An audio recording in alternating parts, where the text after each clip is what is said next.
Good afternoon everyone, we are keeping this as a revision class जिसमें हम कोशिश करेंगे ग्रेविटेशन के सारे टॉपिक्स एक बार रिवाइज कर दें ताकि इसके बाद आप न्यूमेरिकल्स और कॉन्सेप्चुअल क्वेश्चंस अच्छे से कर पाएं। ठीक है, तो अभी सबसे पहले जो लोग रिकॉर्डिंग देख रहे हैं they should stop the recording after I tell you the question and revise and write down. जो अभी लाइव क्लास कर रहे हैं यहाँ पे बैठे हुए हैं, they have been asked to do write down basically the variation of g with depth. ठीक है, जल्दी करें ताकि फिर उसके बाद मैं यहाँ पे रिवाइज करूँ, या मैं पहले एक बार रिवाइज करवाता हूँ, आप फटाफट से लिख के दिखाएंगे। ठीक है, क्या करना है, हमें variation of g with depth understand करनी है। तो इसके लिए पहले हमें आना चाहिए Newton shell theorem. Newton shell theorem क्या कहती है? अगर आपके पास एक शेल है, शेल का मतलब जैसे कि फुटबॉल या वॉलीबॉल, उसके अंदर कहीं पर भी आप एक मास पार्टिकल कंसीडर करोगे तो ये अगर ये कैपिटल एम मास है तो अंदर कहीं पर भी इसका कोई नेट ग्रेविटेशनल इफेक्ट नहीं आएगा। अगर मैं इसका एक एलिमेंट चूज करूंगा, उस एलिमेंट की वजह से फोर्स लगेगी, उसकी वजह से ग्रेविटेशन फील्ड भी होगी, लेकिन ओवरऑल जब पूरे शेल को कंसीडर करोगे तो उसका इफेक्ट कितना हो जाएगा? जीरो हो जाएगा। सारे एलिमेंट्स की फोर्सेस कैंसिल आउट कर जाती है, दैट सिंपल। ठीक है, और अगर बाहर कोई पॉइंट होता है तो उसके लिए सारा मास ऐसे बिहेव करता है जैसे कहां लाई करता है? सेंटर पे। लेकिन उसके लिए कंडीशन है, मास का जो डिस्ट्रीब्यूशन है वो यूनिफॉर्म होना चाहिए। यूनिफॉर्म मतलब जैसे अपने स्पंज बॉल देखिए, वो हर जगह अंदर से लेके बाहर तक एक जैसी भरी होती है, तो उसके केस में होता है ऐसा। तो यहां क्या करना है आपको, सरफेस से डी डेप्थ के ऊपर एक पॉइंट चूज करना है जहां पे ग्रेविटेशनल फील्ड निकालनी है, जी निकालना है आपको। ग्रेविटेशनल फील्ड इंटेंसिटी बोल दो या फिर एक्सेलरेशन ड्यू टू ग्रेविटी, इतना तो समझते हैं हम। एक्सेलरेशन ड्यू टू ग्रेविटी ही ग्रेविटेशनल फील्ड इंटेंसिटी होती है। वो फाइंड करने के लिए यहां से देखा आपको कितनी रेडियस मिल गई? r minus D. तो जो शेडेड रीजन है, इस रीजन का तो सारा मास यहाँ पे कंट्रीब्यूट करेगा, लेकिन इससे बाहर वाला जितना मास है वो बिल्कुल जीरो कंट्रीब्यूशन शो करेगा। तो हम क्या करते हैं, ऐसे में बाहर वाले को छोड़ देते हैं, पहले अंदर वाले का मास निकालते हैं। वो मास निकालने का तरीका क्या है? आप पहले फाइंड करते हैं मास पर यूनिट वॉल्यूम। ये समझते हुए कि जो चीज जैसे अर्थ है, ऑनियन का एग्जांपल दिया मैंने आपको, स्पंज बॉल का एग्जांपल दिया, अंदर से बाहर भरी हुई है, वो वॉल्यूम के बेस पे चलती है। सो m is the mass upon 4/3 pi r cube. ये तो हो गया मास ऑफ यूनिट वॉल्यूम। हमें कितना वॉल्यूम चाहिए? ये शेडेड वाला 4/3 पाई r माइनस डी क्यूब। इसे सॉल्व करेंगे तो 4/3 पाई इज गॉन। ये मास आ गया जो मुझे यूज करना है। अब इस मास की वजह से जी की वैल्यू कितनी हो जाएगी? पहले तो हम देखते हैं सरफेस पे कितनी होती है। It is equal to G M by R square, ये सबको आता है अच्छे से। उसके बाद अब जो आप लिखेंगे वो डेप्थ डी पे लिख रहे हैं, g d, that is equal to G M dash, M dash is M into R minus d cube upon R cube, G M dash upon ये जो देखिए रेडियस का square, R minus d square. इसे ध्यान से देख ले, जब आपने अर्थ के सरफेस पे देखना था तो रेडियस आर कंसीडर करी, जब यहाँ पी पॉइंट पे देखना है तो रेडियस कितनी काउंट होगी? आर माइनस डी, उसका स्क्वायर किया, इससे ये कैंसिल आउट हो गया। और G M by R square को स्मॉल जी लिख सकते हैं, तो small g into R minus d by R. फटाफट अब करके दिखा दो, मतलब ऐसा नहीं होना चाहिए कि बार बार इधर देख रहे हो कुछ और कर रहे हो, फटाफट से करके दिखा दो। आप एक बात को समझिए, मेरा मोटिव आपकी इंप्रूवमेंट लाना है, राइट? मैं कभी इस नियत से नहीं पढ़ाता कि इसको धमकाना है या इसको परेशान करना है, बट अगर आप अपने आप को परेशान करना चाहते हो देन तो nobody can help you. So try understand, cooperate with yourself and me, work it out. करे शाबाश। तो जो ये डेरिवेशन आपने की, इसके साथ मैंने एक चीज आपको समझने के लिए कहा था, that was along with depth. आपको क्लैरिटी रहनी चाहिए कि सेंटर ऑफ अर्थ से अगर डिस्टेंस मेंशन हो तब कैसे करना है। तो this r minus d is actually the distance from center only, so that becomes g into small r by capital R. The variation goes along a straight line. r 0 put करोगे तो अर्थ के centre पे चले गए, वहां पे g 0 हो गया, ये वाला g 0 हो गया, राइट? जैसे जैसे आप सरफेस तक आएंगे तब तक जो ये वैल्यू इंक्रीज करती जाएगी, क्योंकि depth decrease, r minus d increase, up to surface आएंगे तो वहां पे डेप्थ की वैल्यू 0 हो जाएगी, तो g r by r, r cancel. तो this is the value of acceleration due to gravity on the surface. Keeping it very simple, centre से लेके सरफेस तक जी की वैल्यू लीनियरली इंक्रीज करती है, बस ये वाली बात आपने समझ ली। ठीक है, अब नेक्स्ट कर रहे हैं ग्रेविटेशनल फील्ड इंटेंसिटी।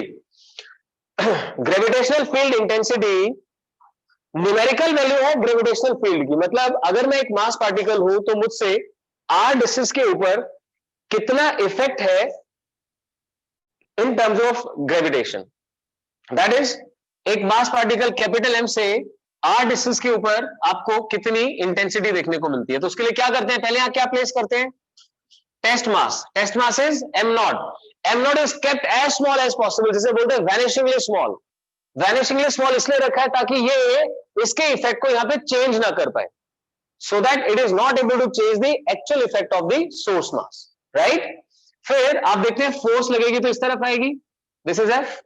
आउटवर्ड्स को हम आर कैप डिफाइन करते हैं। कुछ चीजें हैं जो तब भी बहुत अच्छे समझाई गई थी, और एक एक पॉइंट की तरफ ध्यान दो। आउटवर्ड्स आर कैप होता है तो एफ का एक्सप्रेशन बोल के बताएंगे। एफ कितना होता है? Minus G M m naught upon R square into R cap. ठीक है, आई होप आप सबको भी ये क्लियर हुआ। माइनस साइन इसलिए कि आर कैप के ऑपोजिट है, अदरवाइज आप न्यूटन्स फॉर्मूला जानते हैं, GM N M upon R square होता है। दैट्स इट, ये बन गया एफ का एक्सप्रेशन। अब इंटेंसिटी क्या है? मैं बोल रहा हूं कि एक अकेला मास इस इफेक्ट को प्रोड्यूस कर रहा है, तो ये तो फोर्स तो दो मासेस का इफेक्ट था। अगर इस अकेले का इफेक्ट देखो तो एम नॉट हटाया जाए, सो इसीलिए इंटेंसिटी को डिफाइन किया गया है एज, हम लिख देते हैं लिमिट। पहले तो किस चीज की limit? M not tends to be zero, M not को वैनिशिंगली स्मॉल कंसिडर करना है, into F by M not. This is intensity. तो फॉर्मूला वाइज देखा जाए तो सिर्फ एम नॉट हटा दीजिए और कुछ नहीं करना। So this gives you minus of G capital M by R square R cap. तो क्लैरिटी रहे कि एक मास जो फील्ड इंटेंसिटी प्रोड्यूस करता है उसकी डायरेक्शन हमेशा मास की तरफ होती है। मैंने पहले एक वर्ड यूज किया था, you are the centre of attraction, right? आप जहां बैठे हैं आपकी वजह से इंटेंसिटी आप ही की तरफ एक्ट कर रही है, so minus of R cap के लॉन्ग एक्ट करती है। लेकिन फॉर्मूला याद रहे, minus G M by R square, that's it. ठीक है, दैट इज इट, ये इंटेंसिटी का एक्सप्रेशन। इसके बाद मैंने आपको एक क्वेश्चन करवाया था कि भाई दो मासेस हैं, उनके बीच में कहां पर इंटेंसिटी जीरो हो जाएगी, ध्यान है आपको? सो अब मैं आपको टाइम देता हूं 2 मिनट का, फटाफट से ये टॉपिक पूरे के पूरे जितना मैंने कॉपी में करवाया था फटाफट रिवाइज कीजिए। मैं आपको न्यूमेरिकल करने के लिए दे रहा हूं, उसके बाद करें, शाबाश।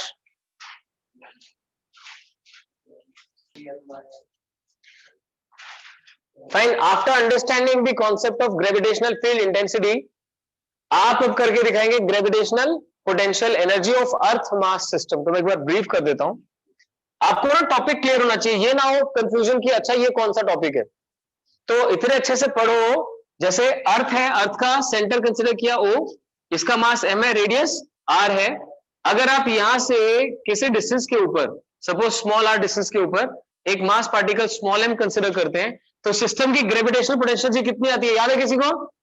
Minus G M M by R, right? अगर आप हाइट h डिफाइन कर देते हैं और ये रेडियस है, तो small r becomes equal to r plus h, small r is equal R plus H. तो पहले तो एक्सप्रेशन याद होना चाहिए। अच्छा, सर ने कहा ग्रेविटेशनल पोटेंशियल एनर्जी, इसका एक्सप्रेशन क्या आएगा? It will come out to minus of G M N M two upon R. याद रहे, फोर्स और इंटेंसिटी में आर स्क्वायर की टर्म आती है, और नेगेटिव साइन नहीं दिखाते हम लोग, वो सिर्फ वेक्टर फॉर्म में करते हैं कि इन्वर्ट इसलिए नेगेटिव है। जबकि when you derive expression for potential and potential energy, आप इंफिनिटी पे जीरो कंसीडर करते हैं और पास आते आते डिक्रीज करते हैं, इसलिए इनका एक्सप्रेशन कैसा बन जाता है? नेगेटिव। याद रहे, फोर्स और इंटेंसिटी वेक्टर क्वांटिटीज हैं, जबकि पोटेंशियल और पोटेंशियल एनर्जी स्केलर क्वांटिटीज है, ये वर्क की फॉर्म में आते हैं। आपने कहा ना इंटीग्रेशन वाला, तो किस चीज का इंटीग्रेशन? वर्क डन निकालने के लिए आपको यहाँ पे इंटीग्रेशन इसलिए करना पड़ता है क्योंकि जो फोर्स आप यूज कर रहे हो, फोर्स कैसी है? देखो फोर्स कौन सी है, आप यहाँ कौन से फोर्स का इंटीग्रेशन कर रहे हो? Gravitational force. उसका एक्सप्रेशन क्या होता है? फोर्स का एक्सप्रेशन मैग्नीट्यूड सिर्फ जी m1 m2 bye R square. आप समझिए इस बात को कि क्योंकि यहां पर जो भी वर्क डन आप निकालना चाहेंगे वो वेरिएबल फोर्स का आएगा, और वेरिएबल फोर्स के केस में इंटीग्रेशन से आता है, इसलिए इंटीग्रेशन वाला है। आई बात समझ में? लेकिन पोटेंशियल एनर्जी बोलते आपके दिमाग में क्या आना चाहिए था सर? अच्छा, minus G m1 m2 upon R वाली डेरिवेशन, गॉट दैट? अब समझिए फिर ध्यान से, आप क्या करते हैं, इंफिनिटी पे आप जीरो कंसिडर करते हैं पोटेंशियल एनर्जी की, और फिर अभी मैं इसे क्या करता हूं, आर प्लस एच ही रहने देता हूं। हम एक इंटरमीडिएट डिस्टेंस कंसिडर करते हैं, याद आपको? आर डिस्टेंस कंसिडर करते हैं, वहां पर फोर्स फाइंड आउट करते हैं। फोर्स कितनी हो जाती है?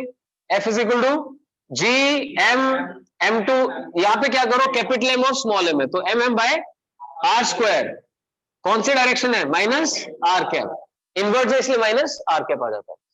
ये फोर्स की डायरेक्शन है, और आप डी आर कंसिडर करते हैं बाहर की तरफ।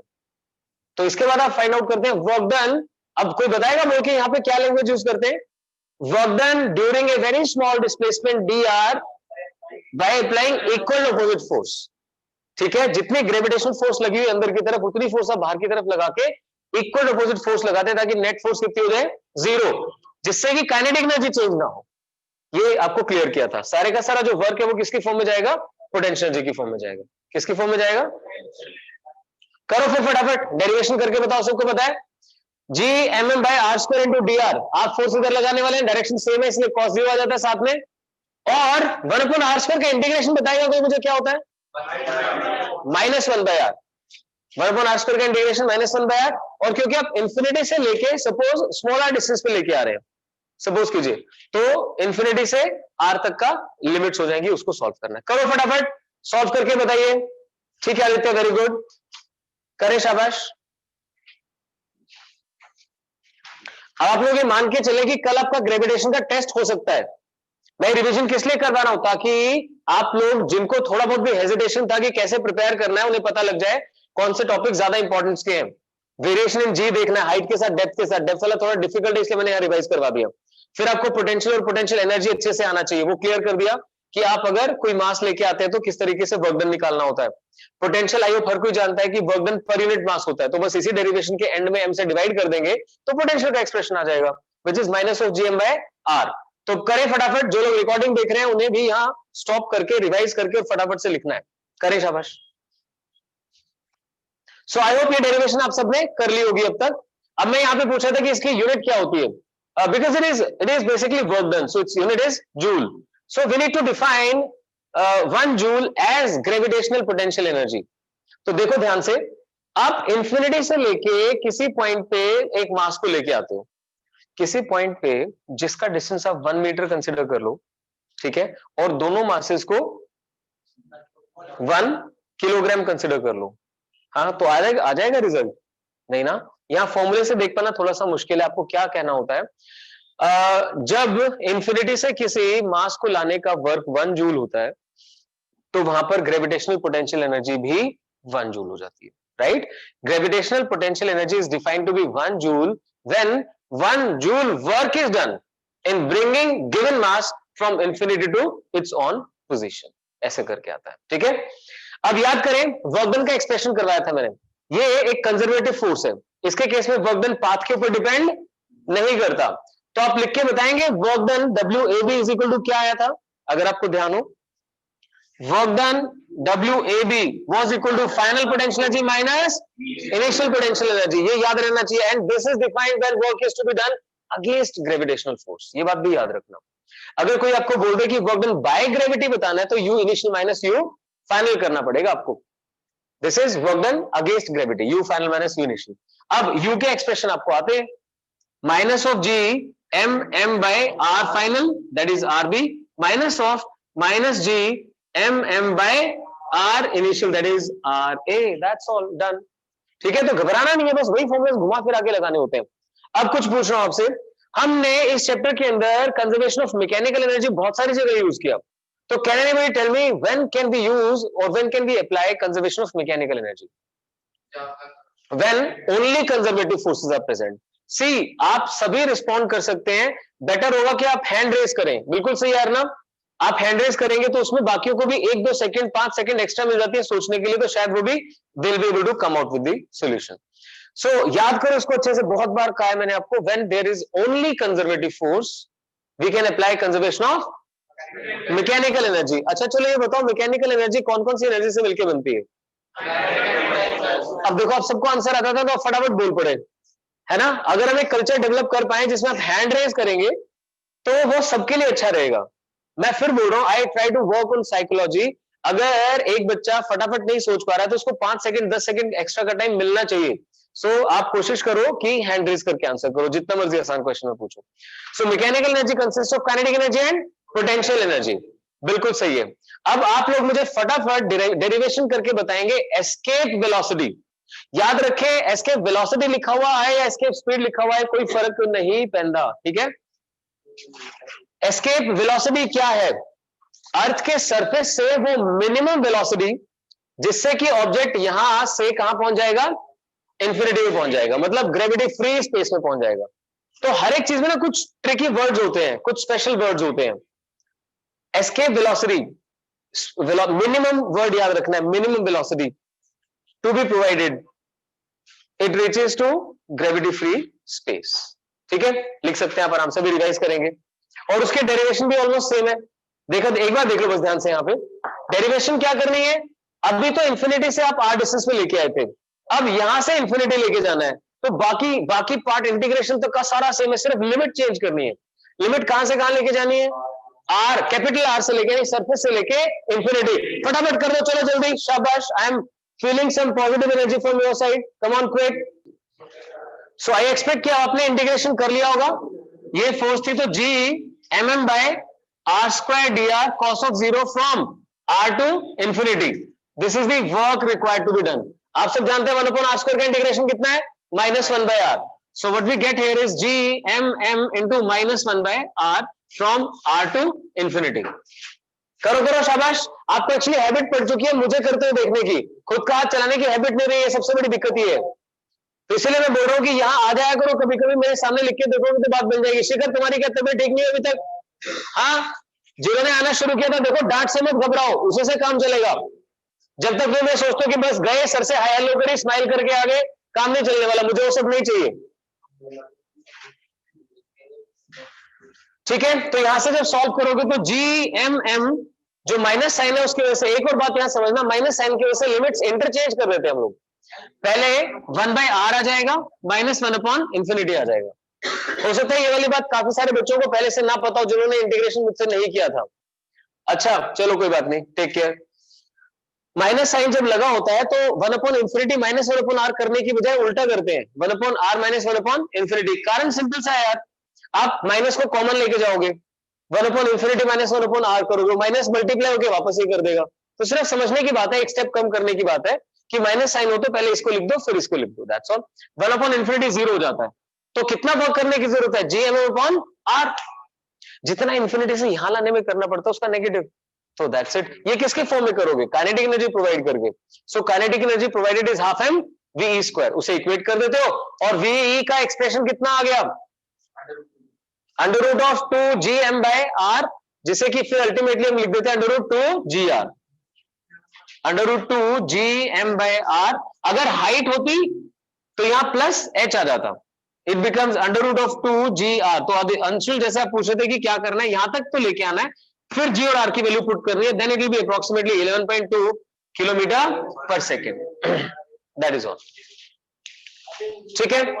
सो अगर आपसे पूछा जाए कि मून के पास एटमॉस्फेयर क्यों नहीं है, अरे भाई शांति थोड़ी सी, तो समझे, मून के पास एटमॉस्फेयर क्यों नहीं है, हाउ टू एक्सप्लेन दैट।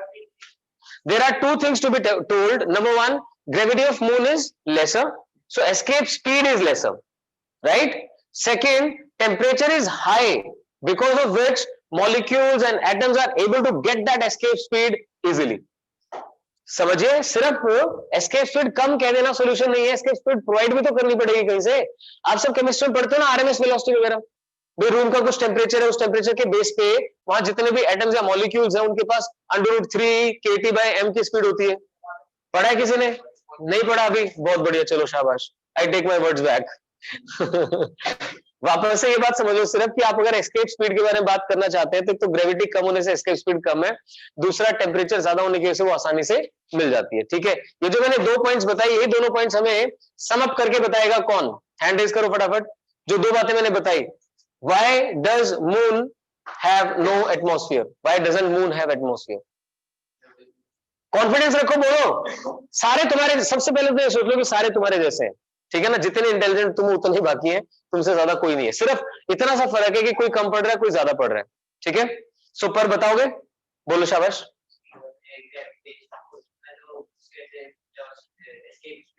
कम है, ठीक है, शाबाश, तो वो इजीली अवेलेबल हो जाती है।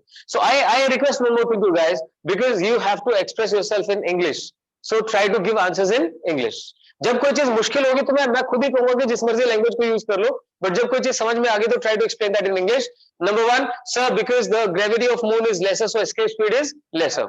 Second, the temperature is very high, so the atoms and molecules gain that escape speed very easily, that's why. अभी लिख लो खुद से, फिर चलो मैं रिकॉर्डिंग ऑफ करता हूं, खुद से लिखो, why doesn't moon have atmosphere, लिखो फटाफट। See, all of you, most of you are studying in English medium schools since your childhood, child तो अभी भी हो, फिर भी मतलब जो ज्यादा छोटे वाले थे, फिर भी आप सोचो, मैंने एक चीज 3 बार बोल दी, आप लिख नहीं पा रहे हो, ये आपके राइटिंग स्किल है। हाँ लिखो, शाबाश, चलो मतलब सही नहीं है ये चीज। आपको जब तक ये एबिलिटी डेवलप नहीं होगी ना कि आपने कुछ सुना और खुद से लिख पा रहे हो, तब तक तो वैसी परेशानी है ना यार।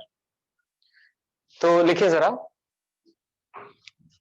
escape speed is lesser because of smaller gravity of moon.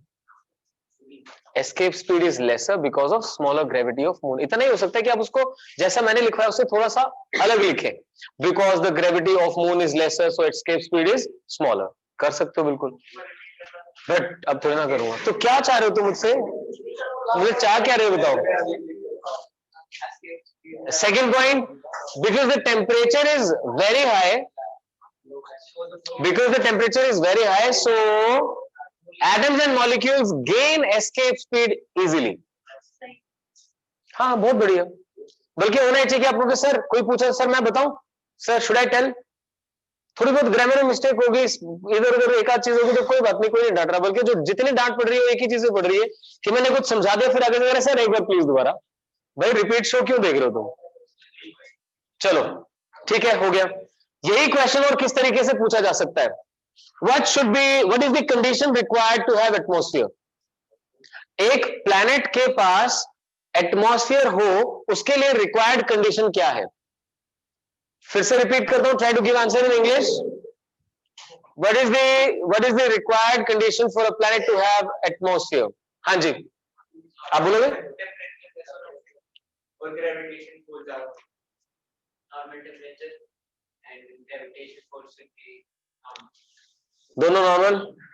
चलो, gravity should be high enough, gravity should be high enough and temperature should be low enough so that the molecules do not gain escape velocity. ठीक है, हाँ normal से आगे निकलो, normal में कुछ नहीं होता, थोड़ा सा एक्स्ट्राऑर्डिनरी बनना पड़ेगा आपको। So temperature should be low and gravity should be high so that molecules are not able to gain escape speed easily. That's it. ठीक है, क्लियर हुआ। चलिए फाइन, अब आप फटाफट से मुझे केप्लर्स लॉज लिख के बताएंगे, जल्दी करें। केप्लर्स लॉज, अच्छा मैंने जियो स्टेशनरी सैटेलाइट आपको बोल दिया था करने के लिए, याद है? दूसरे ग्रुप को तो मैंने करवा दिया था, आपके ग्रुप में नहीं हुआ तो मैं फटाफट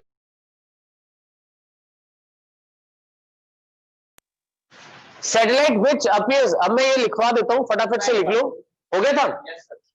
Satellite which appears stationary with respect to Earth. Satellite which appears stationary with respect to Earth is called geostationary satellite. ये कल इवनिंग बैच में तो मैंने लिखवा दिया था, आपके बैच में नहीं हुआ था इसलिए बता रहा हूं, 130 बैच में नहीं हुआ था। Satellite which appears stationary with respect to Earth is called geostationary satellite. ठीक है, अब लिखो बेसिक कंडीशंस रिक्वायर्ड, मतलब एक सैटेलाइट जियो स्टेशनरी बनाना चाहते हो तो क्या करना पड़ेगा। Basic conditions required, first one, first point, it should be launched in equatorial orbit. एक सैटेलाइट को अगर आप जियो स्टेशनरी बनाना चाहते हैं तो it should be launched in equatorial orbit. Equatorial orbit समझते हो, अर्थ के पोल्स हैं, एक तो पोल से जो एक्सिस पास करती है उसके बाद अर्थ घूमती है, और फिर जो ऐसे वाला ऑर्बिट बनेगा वो कहां चला जाएगा, इक्वेटोरियल प्लेन में चला जाएगा। मतलब ऐसे देखो ग्लोब है, ये ग्लोब में ये एक्सिस है, इस एक्सिस के बाद अर्थ घूम रही है, तो यहां क्या बना, इक्वेटर, तो इक्वेटोरियल प्लेन में जाना चाहिए उसे, नंबर एक। Number two, its time period of revolution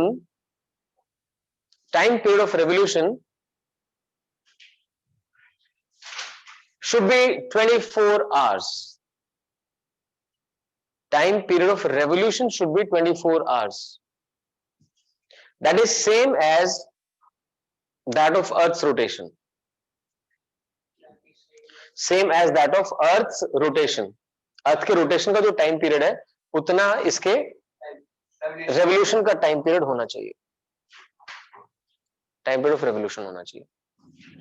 ठीक है, नेक्स्ट पॉइंट लिखिए, it's sense of revolution should be from west to east. sense of revolution should be from west to east. That is same as that of Earth's rotation.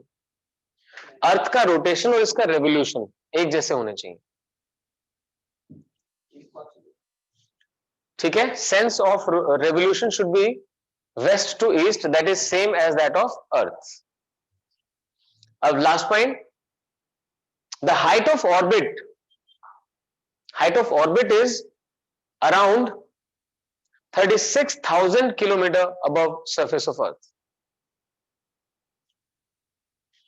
Height of orbit is approx 36,000 kilometer above surface of Earth. Sorry, इसके around होती है. Approx इसलिए बोला कि लगभग ही होती है. Done. अब इसके साथ आपको पता होना चाहिए कि जियोस्टेशनरी सैटेलाइट के यूजेस क्या होते हैं, किस काम आती है. वो आप खुद से लिख सकते हैं, मैं सिर्फ आपसे ब्रीफली डिस्कस कर देता हूं. नंबर एक तो टेलीकम्युनिकेशन पर्पस के लिए आपको बताते हैं कि एक कंट्री से दूसरी कंट्री में अगर आप कम्युनिकेशन मोबाइल टेलीफोनी यूज करके कम्युनिकेशन करना चाहते हैं तो आपको क्या चाहिए, सैटेलाइट यूज करनी पड़ेगी, या फिर ऑप्टिकल फाइबर यूज हो सकता है. वो ऑप्टिकल फाइबर सी के अंदर से जाएगा. राइट. अगर आप कॉन्टिनेंट्स को ज्वाइन करना चाहते हैं तो किस चीज से करेंगे, बीच में क्या आएंगे, सी आएंगे, तो सी के थ्रू ऑप्टिकल फाइबर भेजी जा सकती है. इट इज दैट रगेड, ऐसी होती है कि वो आसानी से खराब नहीं होती. ठीक है, समझ सकते हैं. वेदर फोरकास्टिंग के लिए बहुत बढ़िया. स्पाइंग के लिए हम ना पोलर सैटेलाइट यूज करते हैं. उसका रीजन समझा देता हूं, कोई बात नहीं, कारण सुन ले ध्यान से. जो ये वाली सैटेलाइट है उसकी हाइट बहुत ज्यादा है, 36,000 किलोमीटर, और ये पूरे दिन में एक ही ऐसे घूमती है, एक ही जगह के ऊपर रहती है.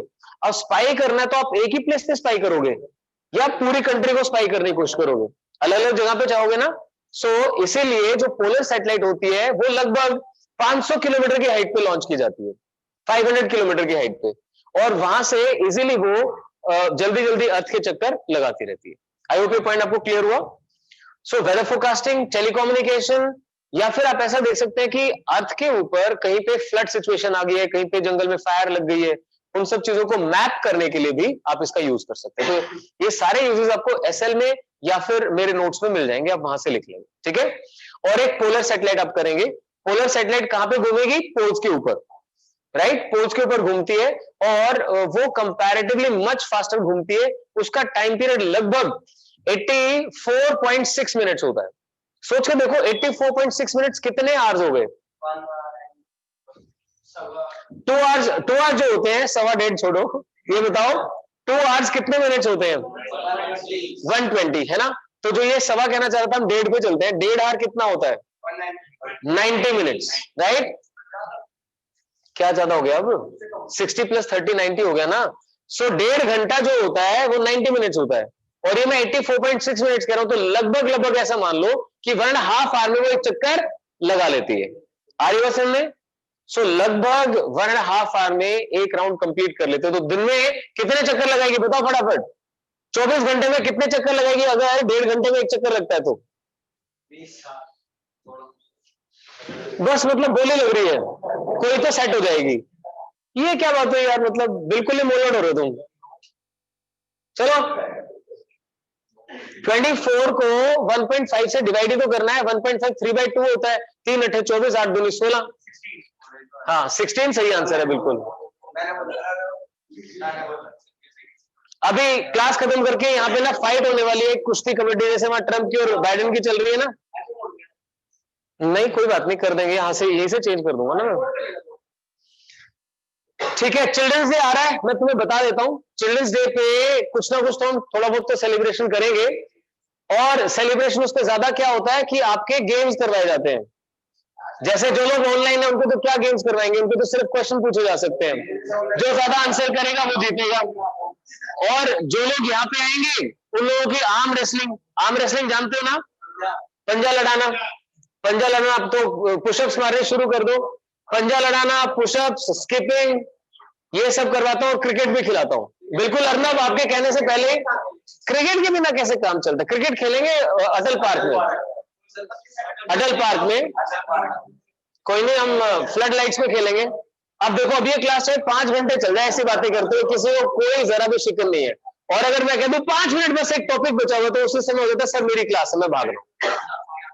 सो आज का होमवर्क टेनिस बॉल से, लेदर वाली से नहीं, टेनिस बॉल से। मैं नहीं चाहता कि यहां से 1-2 बच्चे कम हो जाए तो हम टेनिस बॉल से खेलेंगे। और ये क्रिकेट मैच गर्ल्स का भी होता है, यूजुअली +1 वर्सेस +2 होता है, ठीक है ना। और बॉयज का भी याद रखना, अगर क्रिकेट मैच होगा तो 11th वर्सेस 12th होगा, ऐसे ही होगा। देखते हैं, चलो आज का होमवर्क। भाई तुम ऐसे खुश हो रहे हो कि जैसे मतलब आज कोई बहुत बड़ा फेस्टिवल है तुम्हारे लिए। तो ओ भाई मुझे बोलने दो, हंसी मजाक हो गया, मुझे यूट्यूब पे डालने पड़ते हैं कभी कभी, सोचा क्या बड़ा मस्त हो रहा है। ध्यान से सुनिए, आज का होमवर्क क्या है आपका, सारी जो जैसे मैंने डेरिवेशंस बताई ऐसे केप्लर्स लॉ रह गया वो भी कंप्लीट कर देना, ठीक है। अब आपको ये लग रहा है कि हाँ जैसे ग्रेविटेशन थोड़ा थोड़ा ऊपर ऊपर से कवर अप हो गया, अब इसके साथ आपको एसएल अरोड़ा के बैक में जो कॉन्सेप्चुअल क्वेश्चंस है, you need to spend around 1.5 hour on those questions, वो करो ध्यान से। या उससे पहले आप चाहो तो आज तो ये खुश होंगे क्योंकि अच्छा ठीक है अर्नब, घर बैठ के भी खुश हो सकते हैं, छोड़ो इसको, मतलब ऐसा मत लिखा करो जब क्लास एंड होने वाली होती है डिस्ट्रैक्शन हो जाती है।